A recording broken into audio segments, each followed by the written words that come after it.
آیت کرسی نام ہے اس آیت کا، مشہور آیت ہے۔ کل اس ضمن میں ہم نے کچھ تفصیل سے بات کی ہے کہ یہ آیت بہت معروف بھی ہے، علاوہ اس کے کہ یہ بہت عالی بیانیے پر مشتمل ہے۔ یہ انسان کی زندگی میں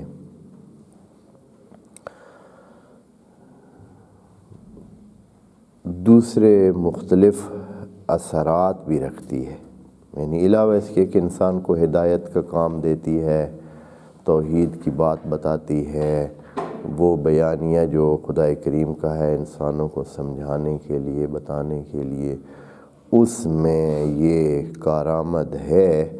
اس کے علاوہ یہ ان دوسرے موارد میں جو کہ دنیاوی لحاظ سے انسان کی مشکلات کو آسانیوں میں تبدیل کرنا اور مشکلات کو روکنا اور آسانیاں پیدا کرنا ہے، اس کے لیے بھی مفید واقع ہوتی ہے۔ اس بارے میں ہم کل بات کر چکے ہیں۔ اب ہم مضمون کے بارے میں بات کریں گے کہ اس آیت میں اللہ تعالیٰ نے ان الفاظ کے ذریعے جو اس آیت میں استعمال ہوئے ہیں کیا کچھ ہمیں بتایا ہے۔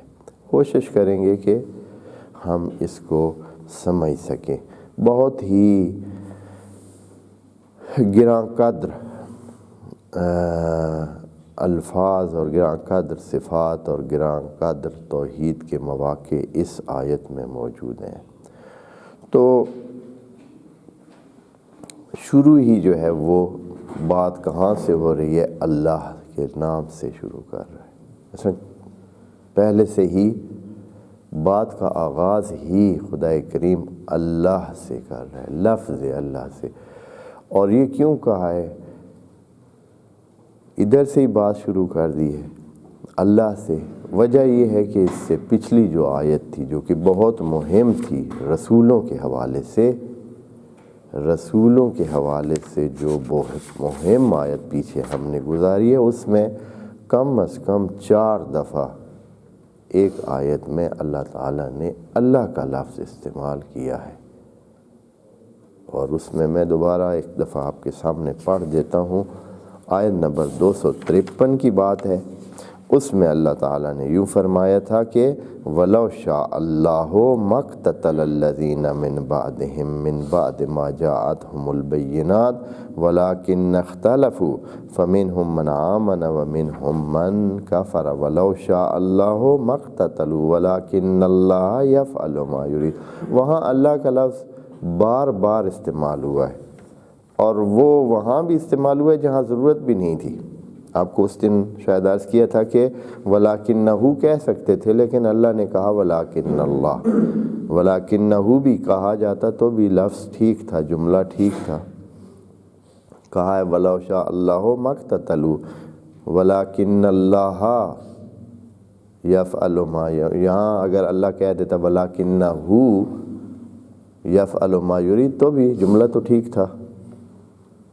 بہتر یہی ہوتا ہے کہ جہاں ضمیر پلٹ سکتی ہے وہاں دوبارہ اس لفظ کو ذکر نہیں کرنا چاہیے تھا۔ کلام کے جو صحیح ہونے کے آداب ہیں یا جس کلام کی جو بہتری ہوتی ہے وہ اس میں ہوتی ہے کہ آدمی بار بار ذکر نہ کرے بلکہ ضمیروں سے کام لے۔ جیسے آپ مثال کے طور پر کہتے ہیں کہ زید آیا، پھر زید نے کھانا کھایا، پھر زید نے آرام کیا۔ یہ غلط ہے۔ کیا کہنا چاہیے؟ زید آیا، اس نے کھانا کھایا، پھر اس نے آرام کیا۔